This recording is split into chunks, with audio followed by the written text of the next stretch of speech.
Hello everyone, welcome to my YouTube channel. So आज की हम जो टॉपिक डिस्कशन करने जा रहे हैं वो है क्लास 10th की एक्सरसाइज 1.4। इस एक्सरसाइज के हम कुछ क्वेश्चन सॉल्व करेंगे। आज मैं आपके लिए लेकर आया हूँ न्यू एक्सरसाइज दैट इज 1.4। तो मैंने लास्ट वीडियो में आपको 1.3 के सारे क्वेश्चंस सॉल्व करवा दिए थे। अगर आपने वो मेरे वीडियोस नहीं देखे हैं तो मैंने उनका लिंक जो है डिस्क्रिप्शन बॉक्स में दे दिया है, आप जाकर वो वीडियोस को देख सकते हैं। तो चलिए देर किस बात की है, वीडियो स्टार्ट करते हैं। तो class 10th exercise 1.4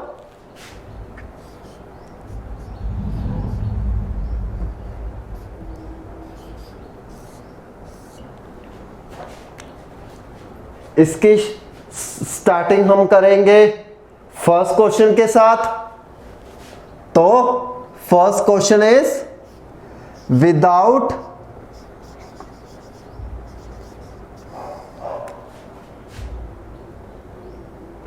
actually performing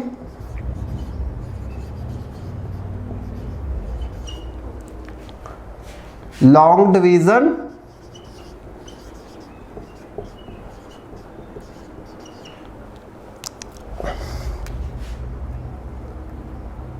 whether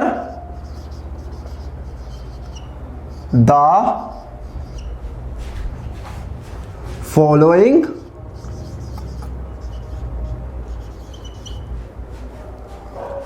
rational numbers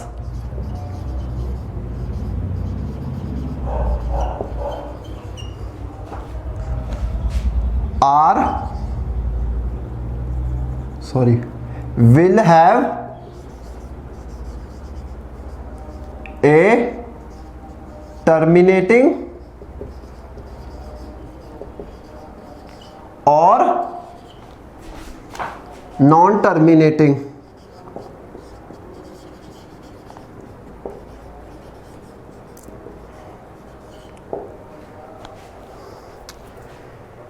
इस क्वेश्चन की जो स्टेटमेंट वो क्या बता रही है, वो ये शो कर रही है कि हमें बगैर डिवीज़न करे ही हमारे पास जितने भी रैशनल नंबर्स गिवन होंगे उन सबको बताना है कि वो टर्मिनेटिंग है या non terminating without actually performing long division. यानी कि हमें वो डिवीज़न नहीं करनी कि हमने दो नंबर्स लिए उसके डिवीज़न करी, जो अगर उसका सोल्यूशन आ गया कोई ना कोई तो हम बता देंगे कि टर्मिनेटिंग या नॉन टर्मिनेटिंग।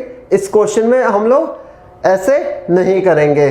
तो इसके बारे में आपको थोड़ी सी इंट्रोडक्शन देना चाहता हूं कि ये जो हमें गिवन होंगे रैशनल नंबर्स वो क्या होंगे, P/Q की फॉर्म में एक्सप्रेस। यानी कि हम लोग जो नंबर्स P/Q की फॉर्म में एक्सप्रेस होंगे वो होंगे रैशनल नंबर्स।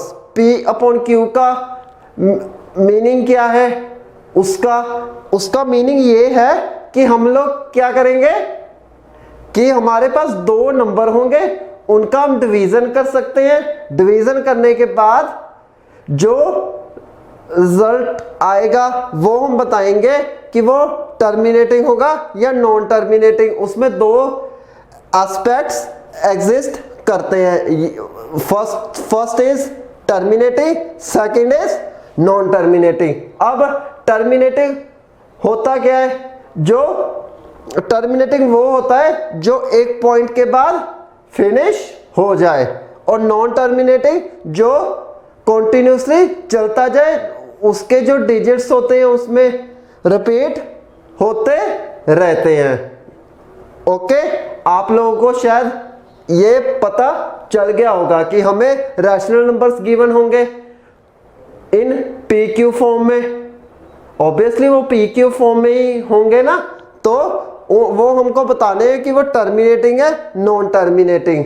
तो हम लोग क्या करेंगे कि अगर वो P/Q की फॉर्म में होंगे, हमें विदाउट परफॉर्मिंग लॉन्ग डिवीजन नहीं करनी, उसको एक मेथड के साथ सॉल्व करते हैं। तो हम लोग क्या लेंगे कि उसमें से जो Q होगा उसकी हम प्राइम फैक्टराइजेशन कर सकते हैं।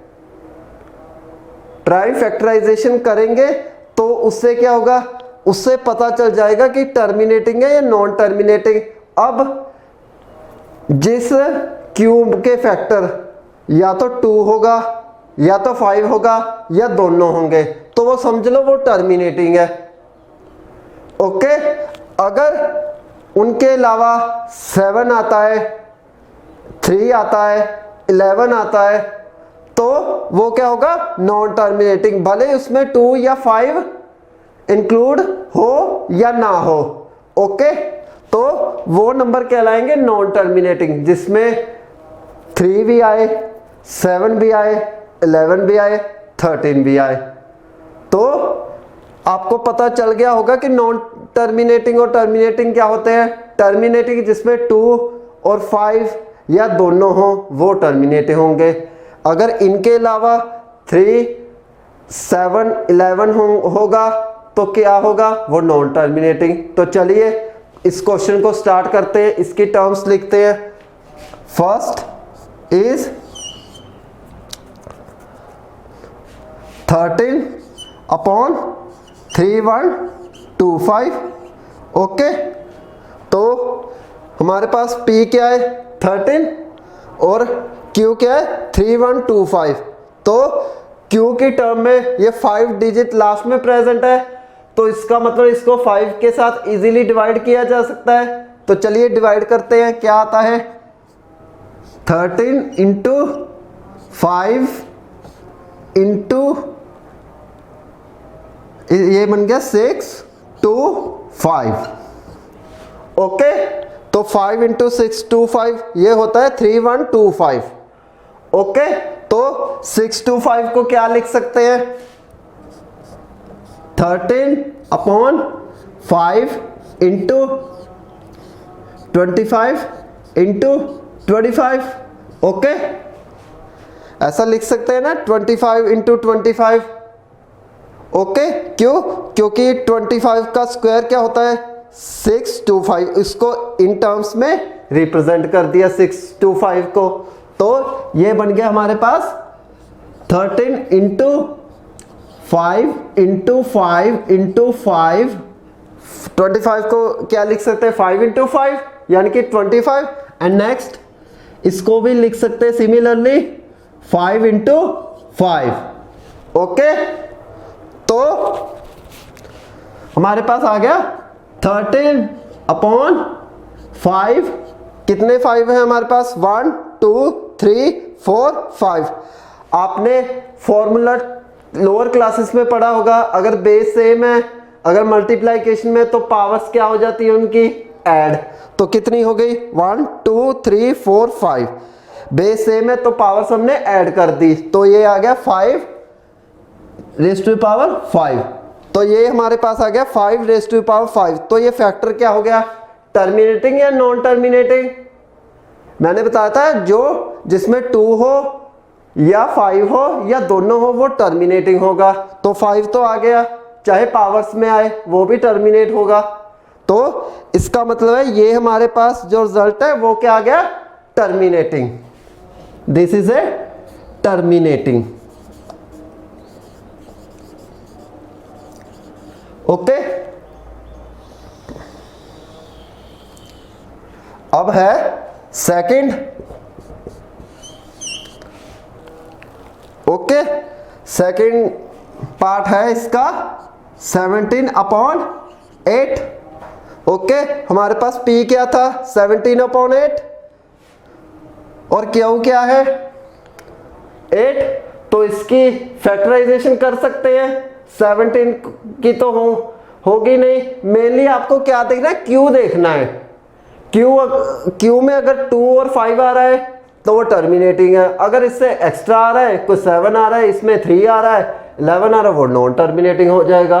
तो हमारे पास 17 को हम एज इट इज लिखेंगे तो 8 को क्या लिख सकते हैं 2 into 2 into 2, okay, because 2 to the 4, 4 to the 8, यानी कि हमने 2 की क्यूब रूट, सॉरी 8 का क्यूब रूट ले लिया। तो 8 का क्यूब रूट क्या होता है 2, उसको रिप्रेजेंट कर दिया 2 इंटू 2 इंटू 2, ऐसे भी कर सकते हैं। तो ये क्या बन गया हमारे पास 17/2 रेज़ टू पावर 3, ओके। तो ये हमारे पास आ गया 2 इंटू 2 की पावर 3, नीचे पी क्यू आ गया हमारे पास। तो ये क्या हो गया टर्मिनेटिंग। मैंने कहा था ना कि जिसमें 2 भी आ जाए 5 भी आ जाए, 2 और 5 आने चाहिए, या दोनों आ गए तब भी वो टर्मिनेटिंग है। अगर इनमें से एक आ गया तो वो भी टर्मिनेटिंग है। तो ये भी क्या हो गया terminating,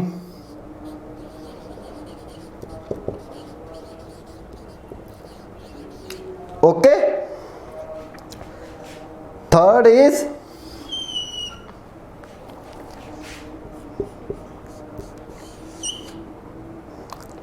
64/455, okay.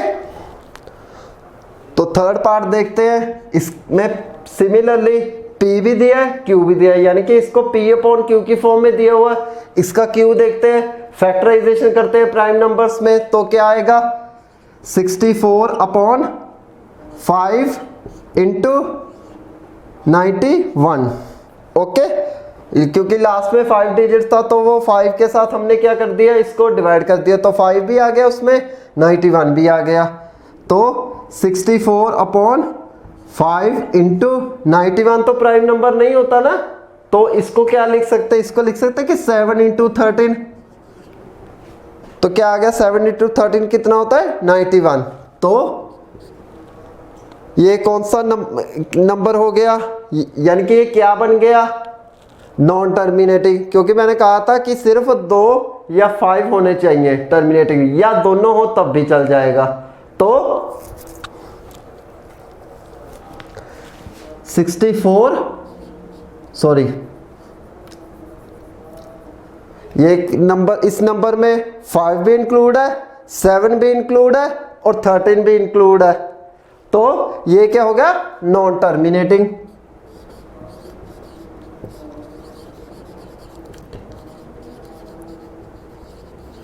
Okay. Fourth part is 15/1600, okay. इसमें क्या है 15 भी दिया है 1600 भी दिया है। तो क्या करेंगे हम लोग,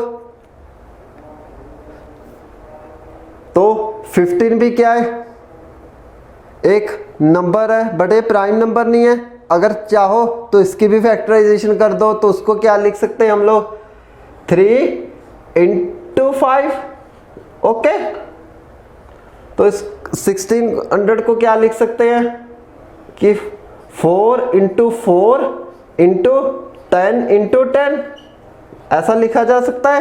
क्योंकि अगर 16 क्या होता है 4 इंटू 4 इंटू 100, तो वो बन गया 1600। तो 100 को क्या लिख सकते हैं 10 इंटू 10, ओके। तो हमारे पास आ गया 3 इंटू 5 अपॉन, ये बन जाएगा 2 इंटू 2, ये हो गया 2 इंटू 2। सिमिलरली ये हो जाएगा 5 इंटू 2, ये हो जाएगा 5 इंटू 2, ओके। और अब आपको सिर्फ क्यू में देखना है कि क्यू में कोई 3 या वो तो नहीं आ रहा, 7 11, तो 2 भी है, फिर से 2 2 2 2 2 5 इंटू 2 इंटू 5 इंटू 2। तो इसमें 5 की टर्म्स भी इंक्लूड है और 2 की टर्म्स भी इंक्लूड है। तो ये क्या आ गई, ये क्या हो गई terminating. So this is a terminating, okay. तो फिफ्थ पार्ट है, ये है 29/343, ओके। तो ये क्या आ गया 29 एज इट इज, क्योंकि प्राइम नंबर है इसकी तो फैक्टराइजेशन होती नहीं है, बट 3 4 3, ये क्या है, ये प्राइम नंबर नहीं होता ना, तो इसकी फैक्टराइजेशन कर दे तो ये क्या आएगा 7 इंटू 7, क्योंकि 7 का अगर हम क्यूब करेंगे तो ये आएगा 343, तो हमने लिख दिया 343 को 7 इंटू 7, तो क्यू में क्या आ गया ओनली 7। अगर 7 आ गया तो दैट मीन्स वो क्या हो गया नॉन टर्मिनेटिंग, तो so this number is non terminating, तो ये बन गया नॉन टर्मिनेटिंग।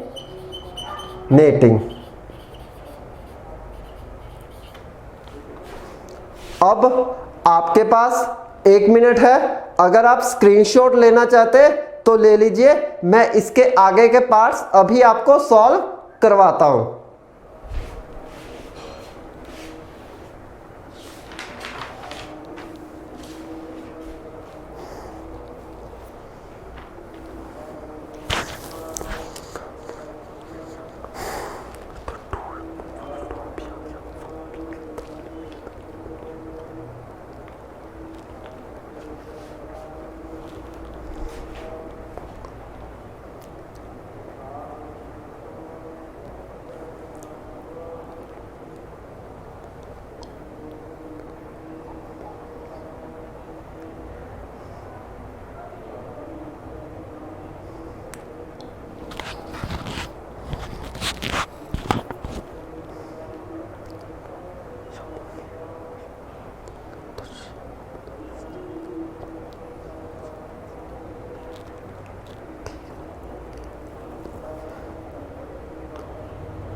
आई होप आप लोगों ने स्क्रीनशॉट ले लिया होगा।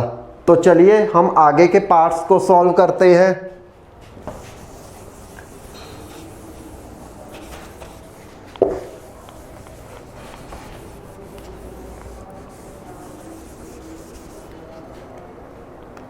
नेक्स्ट पार्ट इज 6th, वो होगा 23/2 की पावर 3 एंड 5 की पावर 2। ये देख लो, इसकी तो फैक्टराइजेशन करने की ज़रूरत ही नहीं पड़ी, उसने सीधा सीधा ही 2 की पावर 3 दे दिया, नीचे 5 की पावर 2 दे दिया क्यू को, तो ये क्या हो गया terminating. This number is terminating. Okay,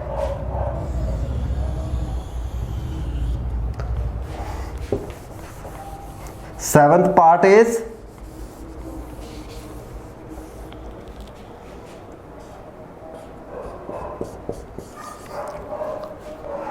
129, ये होगा 2 की पावर 2, 5 की पावर 7 एंड 7 की पावर 5।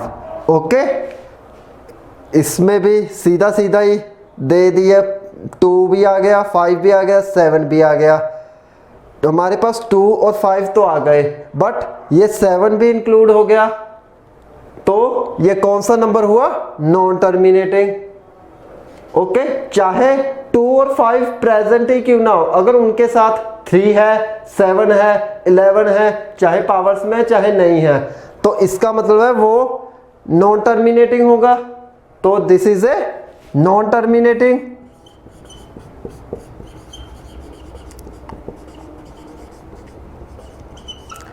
ओके,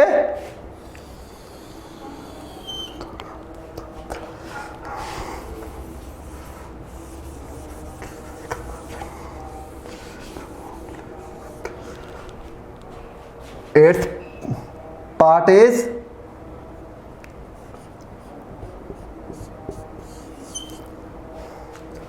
6/15।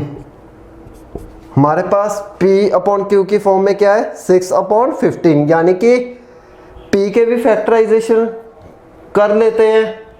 ओके, 5 की भी कर लेते हैं, तो इसको लिख सकते हैं कि 3 × 2 × 15 को क्या लिख सकते हैं 5 × 3, तो ये 3 तो 3 कैंसल आउट। देन हमारे पास क्या आ गया 2/5, तो ये क्या बन गया 2 भी आ गया ऊपर, 5 भी आ गया, 5 नीचे है तो इस 5 के साथ कुछ भी नहीं है तो ये टर्मिनेट हो गया। So this is a terminating. Okay,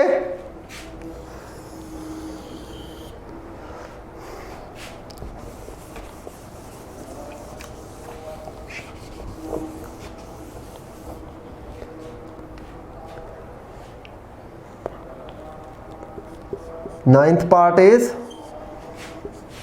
35/50। Okay,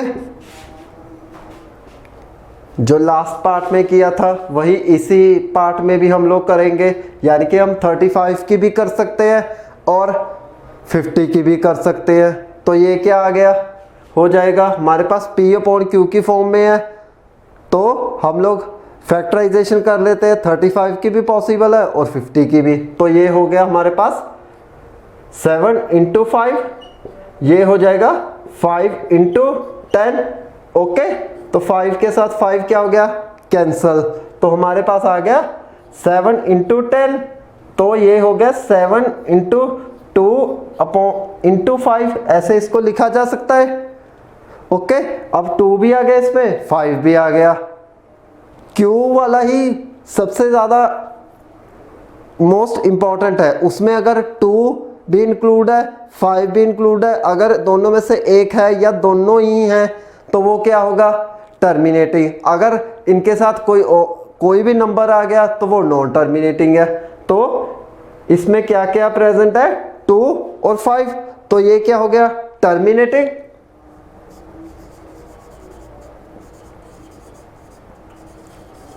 okay,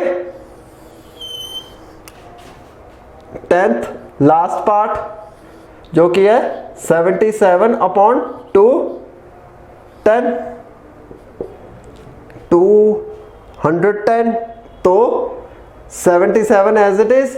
तो इसको क्या लिख सकते हैं हम लोग, 5 × 4 × 2 42। ओके, तो इसको लिख सकते हैं 77/5 × 7 × 6। ओके, तो 77 को क्या लिखा जा सकता है, 11/7 × 5 × 7 × 2 × 3। ओके, तो ये 7 के साथ 7 कैंसिल हो गया, तो हमारे पास आ गया 11/5 × 2 × 3। ओके, ये देखो इसमें 5 भी है, 2 भी है, बट 3 भी आ गया, तो ये क्या बन गया, non terminating. So this is a non terminating.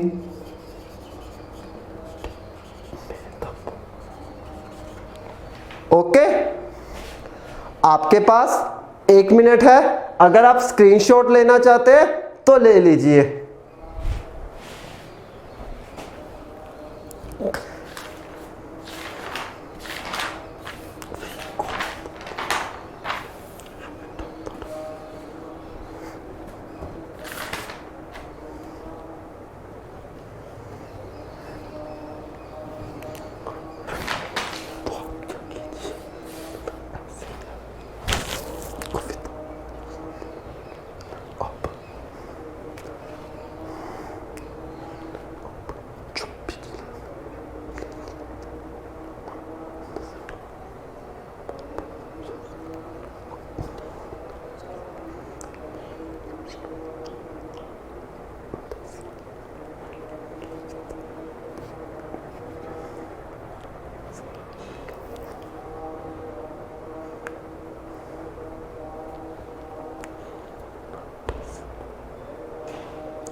I hope आप लोगों ने स्क्रीनशॉट ले लिया होगा।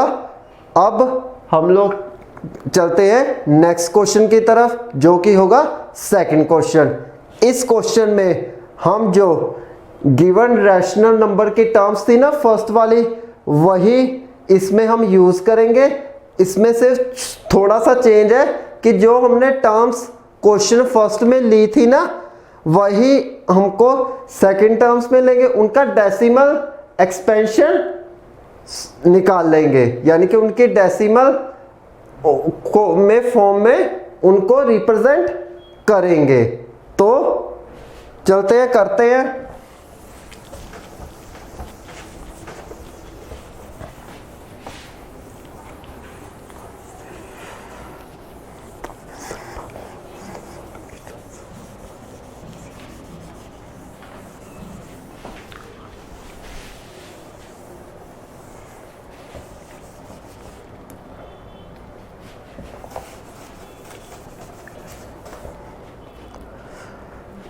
Second question is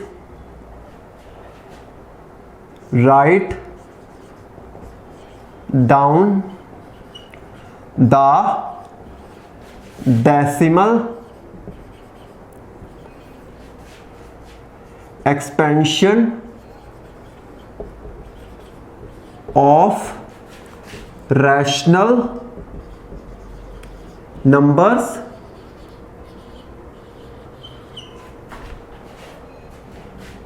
in question first above, which have a terminating. Okay, वो इस स्टेटमेंट में कह रहा है कि जो क्वेश्चन फर्स्ट में टर्म्स प्रेजेंट थी ना, उन्हीं की हमने इस क्वेश्चन में डेसिमल एक्सपेंशन लिखनी है, यानी कि उन नंबर्स को हमने डेसिमल की फॉर्म में रिप्रेजेंट करना है। उसके लिए भी डिवाइडेशन नहीं करना, हमको एक मेथड दिया होगा, उसको भी हम लोग पहले प्राइम फैक्टराइजेशन उसकी निकाल लेंगे, फिर उसके आगे के स्टेप्स लिखेंगे तो उनको रिप्रेजेंट करेंगे, तो वो हमें इजीली डेसिमल एक्सपेंशन दे देगी। तो फर्स्ट पार्ट है इसका 13/3 ओके। तो 13 इसकी प्राइम फैक्टराइजेशन की थी तो क्या आया था 5 की पावर 5 ओके। मेरे को यहां पे नीचे 10 चाहिए ताकि डेसिमल एक्सपेंशन इजीली आ जाए ओके। डेसिमल एक्सपेंशन हम कैसे रिप्रेजेंट करते हैं, या तो वो नीचे 10 हो या 1000 हो या 100 हो, उससे क्या होता है कि इजीली डेसिमल एक्सपेंशन लिख देंगे, जितने जीरोस हो गए उनको पॉइंट के बाद उतने रिप्रेजेंट किया जाएगा, यही होता है ना। तो यहां पे हम लोग क्या करेंगे कि 5 तो इसको मैंने 10 चाहिए तो हम क्या करेंगे, मैंने क्या किया कि 2 की पावर 5 के साथ मल्टीप्लाई भी कर लिया, नीचे इसको 2 की पावर 5 के साथ डिवाइड भी कर लिया, तो ये आ गया हमारे पास 13 इंटू 2 की पावर 5, तो ये बन गया 5 इंटू, इसको लिख सकता हूँ 10 टू की पावर 5 ओके। तो next step is 13 upon into 416 upon 5 zeros, यानी कि ये बन गया 1 लाख ओके। 13 इंटू 2 की पावर 5 को मल्टीप्लाई करके हमारे पास क्या आ गया 416, तो इसको हम लिख सकते हैं कि 0.00416। ऐसे ही हम लोग डेसिमल एक्सपेंशन आगे की पार्ट्स की सॉल्व करते जाएंगे, सिमिलरली ऐसे ही होगा।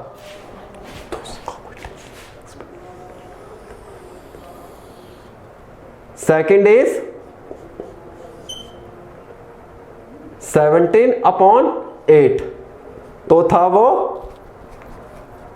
17 एज इट इज, तो ये बन गया 2⁻3, यही आया था ना लास्ट में, तो इसको लिख सकता 17/2⁻3 इसको भी सिमिलरली 10 बनाना है, पिछली वाली को 2 के साथ मल्टीप्लाई और डिवाइड करना पड़ा, इसमें हम 5 को ले लेंगे, उसको भी ऊपर मल्टीप्लाई कर देंगे, नीचे भी मल्टीप्लाई कर देंगे, तो ये आएगा 5⁻3, ये बन गया 5⁻3, तो ये आएगा 17 इंटू 5 इंटू 5 इंटू 5, ओके, तो ये बन गया 10⁻3, ये बन गया 17 इंटू 2 1 2 5, ओके, तो ये आ गया 10, ये बन गया 1000, 10 का क्यूब क्या होता है 1000, तो ये बन जाएगा 2 1 2 5, ओके। चलो करके देखते हैं, 7 5 5 कैरी 3 12 से, तो ये आएगा 87 इंटू 5 इंटू 12, और ये बन गया 5 2 1 1 2, ओके, दैट्स गुड, ओके। तो हमारे पास आ गया 17 इंटू 125, ये बन गया 2125,000 एज इट इज, तो इसकी क्या हो जाएगी, इसको लिख सकता हूं कि 2.25, तो ये इसकी आ गई 2.125, ये हो गई डेसिमल एक्सपेंशन इसकी। अब थर्ड वाले में चलते हैं,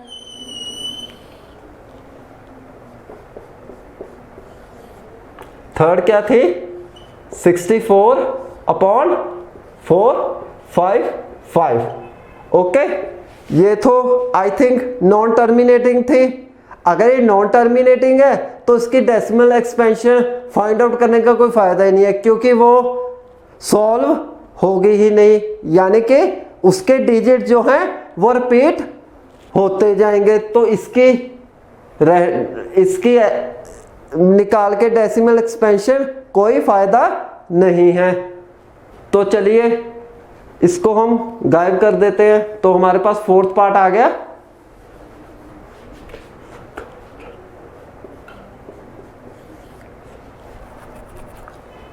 $15/1600, ओके, तो इसकी हम डेसिमल एक्सपेंशन करेंगे, क्योंकि ये टर्मिनेटिंग था, जो टर्मिनेटिंग है उन्हीं की तो निकालनी है हमको, ये स्टेटमेंट में गिवन है ना, उन्हीं की ही निकलेगी टर्मिनेटिंग की, नॉन टर्मिनेटिंग की डेसिमल एक्सपेंशन निकाल के फायदा नहीं है, क्योंकि वो उनमें डिजिट रिपीट होते रहते हैं। सो ये आएगा 15, इसको लिखो 3/5, ये क्या आ गया 4 इंटू 4, ये बन गया 10 इंटू 10, ओके, ये आया था हमारे पास 3 इंटू 5, ये बना था 2 इंटू 2, ये बना 2 इंटू 2, ये हो गया 5 इंटू 5, सॉरी 5 इंटू 2, ये बना 5 इंटू 2, तो ये बन गया हमारे पास 3 इंटू 5, ओके, तो ये आ गया हमारे पास 2⁻1 2 3 4 5 6, तो हमारे पास 2 कितने हैं 6, तो 2 की पावर 6 इंटू 5 कितने 2, तो ये 2 हो गया, ओके, ओके। तो हम लोग क्या करेंगे, यहाँ पे 2 की पावर 6 है और यहाँ 5 की पावर 2 है, बट अगर हमें 10 चाहिए तो सिमिलर में चाहिए ना, तो हम लोग क्या करेंगे कि ऊपर नीचे 5⁻4 को नीचे भी मल्टीप्लाई कर देंगे, ऊपर भी मल्टीप्लाई कर देंगे, तो ये आ जाएगा 3 इंटू 5 इंटू 5⁻4, तो ये बन जाएगा 2 इंटू 6 इंटू 5 की पावर 2 इंटू 5 की पावर 4, तो ये बन जाएगा, ये बनेगा 3 इंटू 5 की पावर 5 होगा, ये 2 इन 10 की पावर 6 तो ये हो जाएगा हमारे पास इक्वल्स 3 इंटू 5 की पावर 5, तो ये बनेगा 3 इंटू 3 1 2 5। देख लो 5 की पावर 5 क्या बनता था 3 1 2 5, तो हमने ये लिख लिया। ओके, तो ये बन गया 10 रेज़ टू पावर 6, ये बन गया इज इक्वल टू 3 3 15, तो ये बन गया 1 कैरी 7, तो ये 31 है ना, 31 3 3 3 9 इंटू ये बन गए 6 0 1 2 3 4 5 6, तो ये बन गया 10 लाख और ये हो गया 9375। ओके, तो इसको डेसिमल में कैसे लिखेंगे 0.00937 क्योंकि नीचे कितनी जीरोस प्रेजेंट थी 6, तो ये आ गया पॉइंट के बाद 0.09375।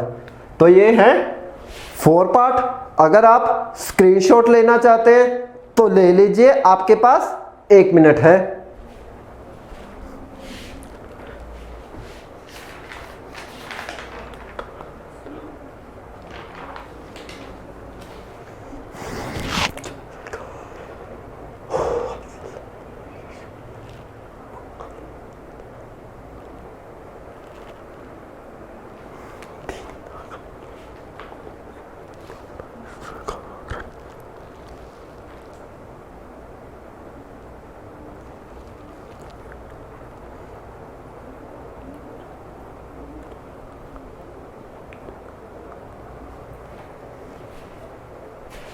आई होप आप लोगों ने स्क्रीनशॉट ले लिया होगा। तो आगे नेक्स्ट पार्ट हम लोग करते हैं 5th।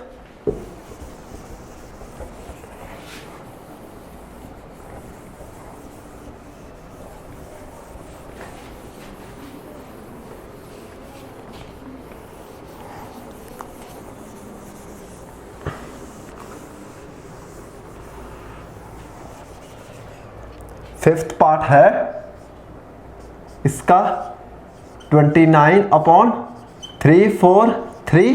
ओके, ये तो नॉन टर्मिनेटिंग था, तो इसकी डेसिमल एक्सपेंशन निकालने का फ़ायदा नहीं है। अगर फ़ायदा नहीं है तो इसको ख़त्म ही कर देते हैं। तो ये लो, इसका किस्सा ख़त्म। तो अब चलते हैं 6th पार्ट पे, जो था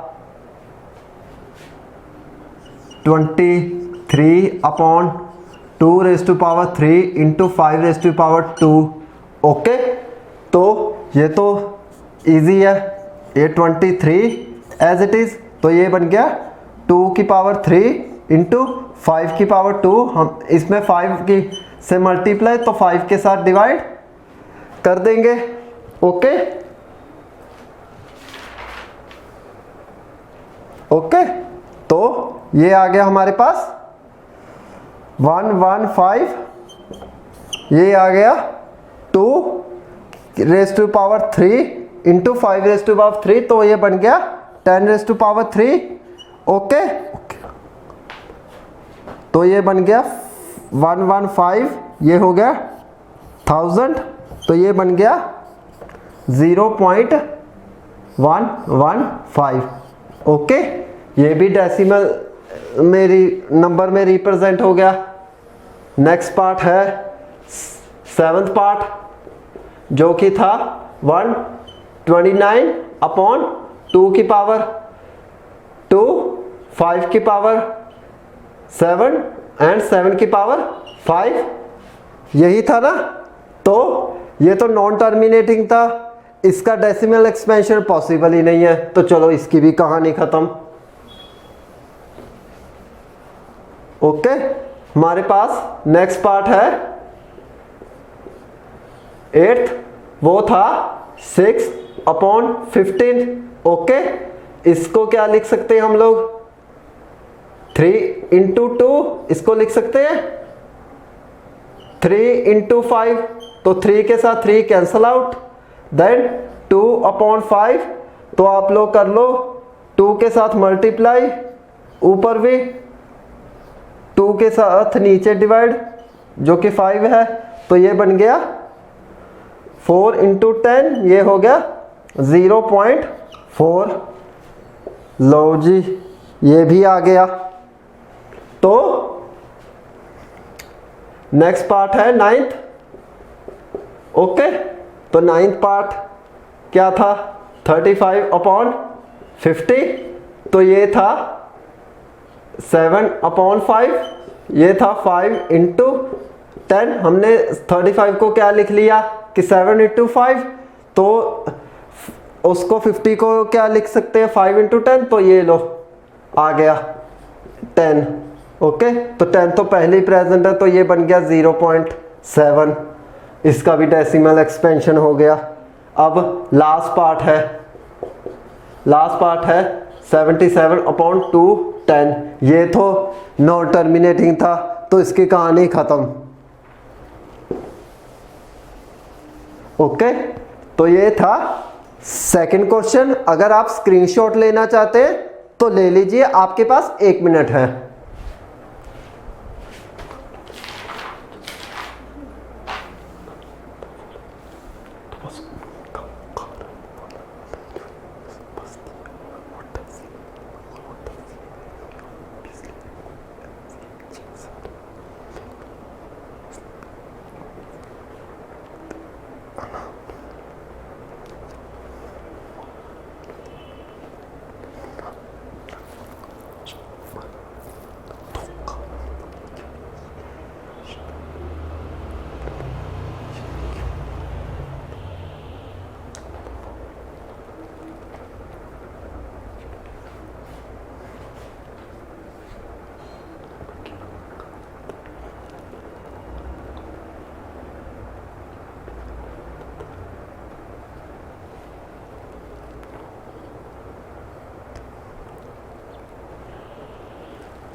आई होप आप लोगों ने स्क्रीनशॉट ले लिया होगा। तो चलिए आज इस एक्सरसाइज का लास्ट सम भी करते हैं। तो ये था third question.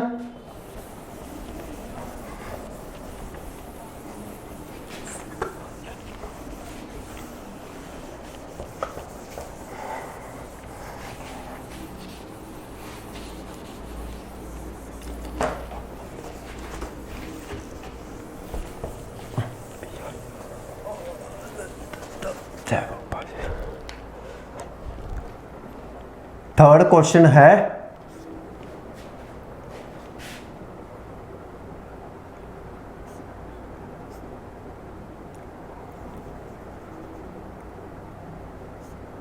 The following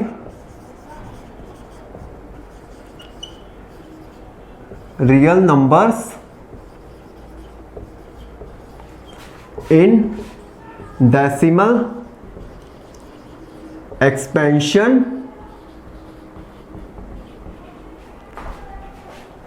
as given below.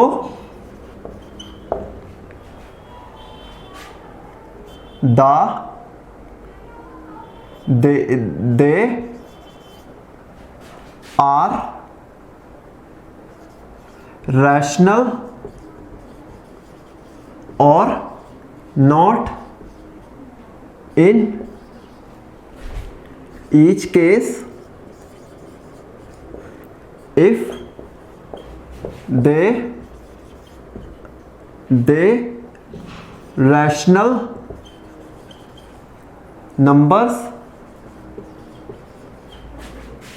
then express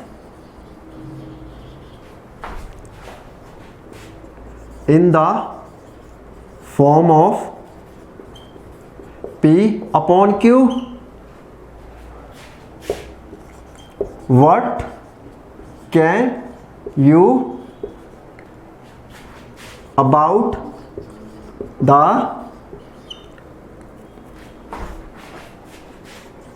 prime factors of Q.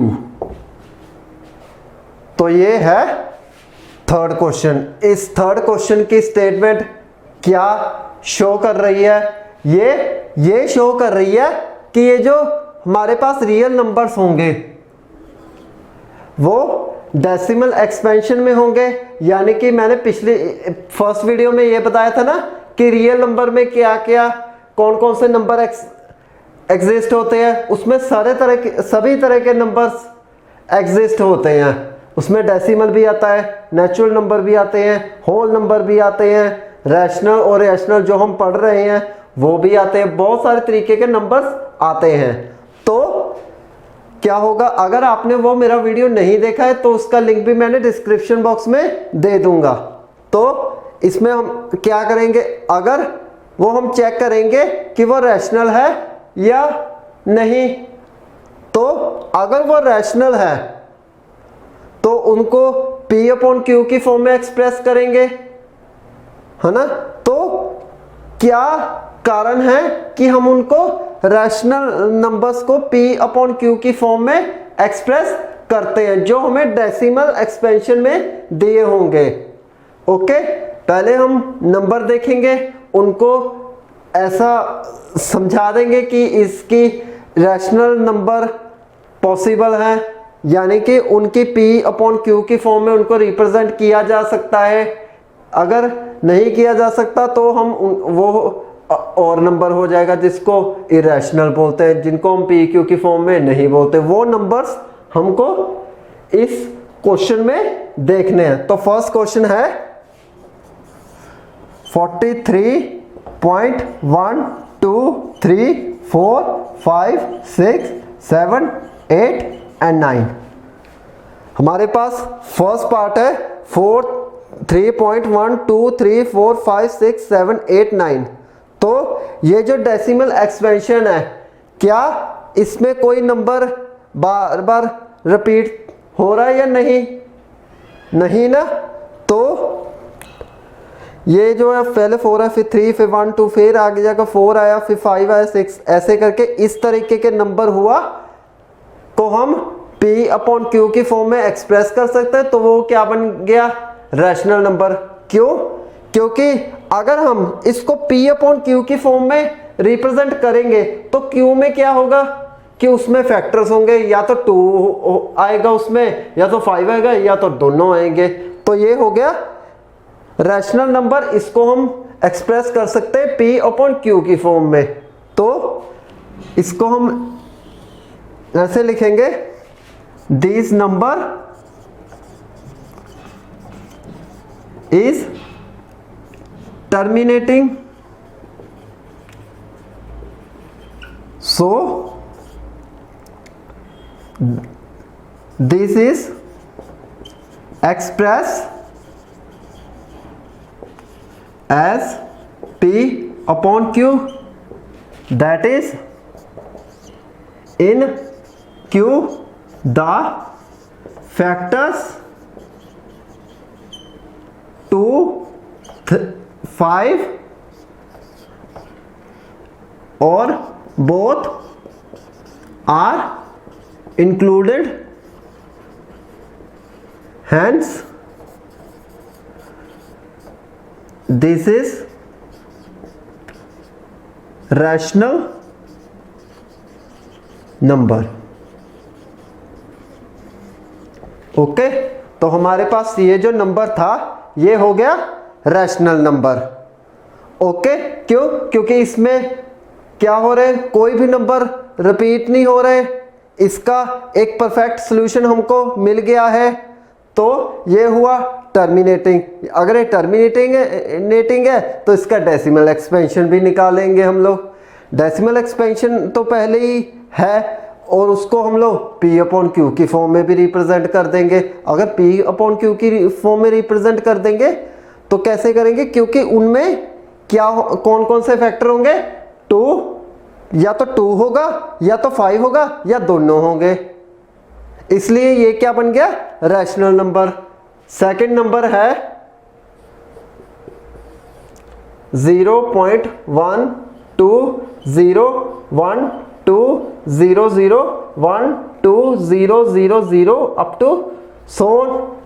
तो हमारे पास आ गया 0.12012001200 अप टू सोन। इसमें क्या हो रहा है कि इसकी डेसिमल एक्सपेंशन तो टर्मिनेट नहीं हो रही, यानी कि इनमें से क्या हो सकता है, डिजिट रिपीट हो सकता है। इनमें देख लो डिजिट आपको रिपीट हो रहे हैं ना, तभी तो ये डैश डैश डैश की फॉर्म में रिप्रेजेंट किया, यानी कि इसके डिजिट्स जो है वो रिपीट हो रहे हैं। तो इसका मतलब ये नॉन टर्मिनेटिंग हुआ। अगर ये नॉन टर्मिनेटिंग है तो ये P अपॉन Q की फॉर्म में एक्सप्रेस नहीं होगा, तो ये एक रैशनल नंबर तो हुआ ही नहीं। तो ये क्या बन गया, irrational number. So this number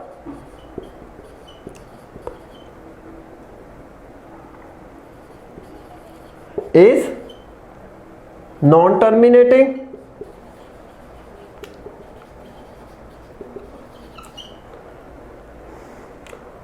so it cannot be expressed in P upon Q, hence it is irrational number। Okay, तो ये रैशनल हुआ ही नहीं, ये क्या बन गया, इरैशनल। तो हमारे पास थर्ड पार्ट है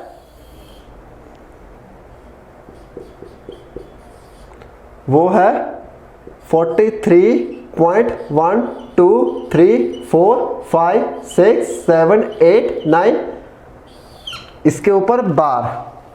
ओके, पॉइंट के बाद आया 43, पॉइंट के बाद क्या आया 1 2 3 4 5 6 7 8 9 बार। बार हम उसने क्यों रिप्रेजेंट किया, क्योंकि हो सकता है कि वो ये भी डिजिट्स क्या हो रहे हैं, डेसिमल के बाद रिपीट हो रहे हैं।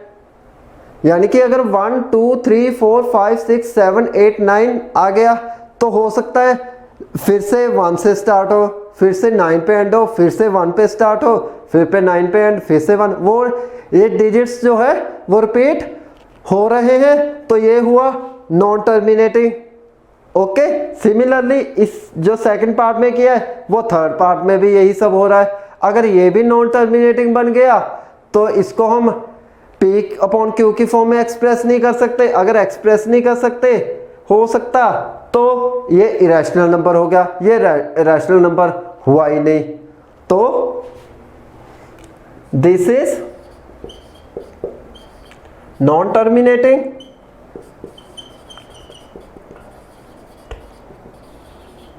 so it cannot express P upon Q, hence it is irrational number।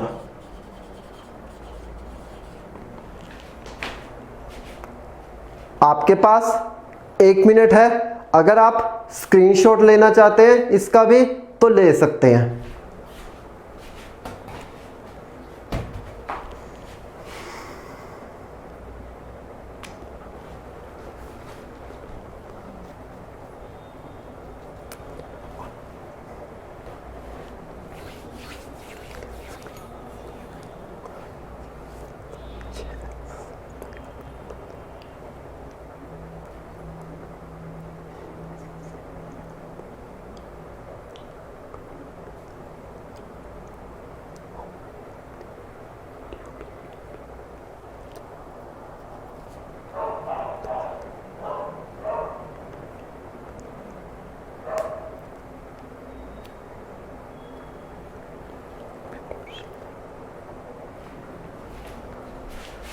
I hope आप लोगों ने स्क्रीनशॉट ले लिया होगा। तो इसी के साथ आज ये एक्सरसाइज 1.4 फिनिश होती है और इसके साथ साथ आज की हमारी वीडियो भी फिनिश होती है। तो इसी के साथ अगर आपको मेरा वीडियो पसंद आया है तो इसे लाइक, शेयर एंड सब्सक्राइब करना ना भूलें और आने वाली बेल आइकन की नोटिफिकेशन को भी ऑन कर ले ताकि आने वाली मेरी हर वीडियो की नोटिफिकेशन आपके मोबाइल स्क्रीन के ऊपर आ जाए। और अगर आपको कोई डाउट आ रहा है, आप कोई क्वेश्चन नहीं सॉल्व कर पा रहे, तो प्लीज़ मेरे को कमेंट बॉक्स में ज़रूर बता देना। मैं आपके लिए कोई अगली नेक्स्ट वीडियो ज़रूर बना दूंगा। तो एक और महत्वपूर्ण बात जो मैं आप सभी भारतवासियों से कहना चाहता हूँ, प्लीज़ मास्क पहनते रहे, सोशल डिस्टेंसिंग का पालन करते रहे और समय समय से हाथ धोते रहे। गवर्नमेंट की गाइडलाइंस को जरूर फॉलो करें। इसी के साथ love you to all, thank you very much.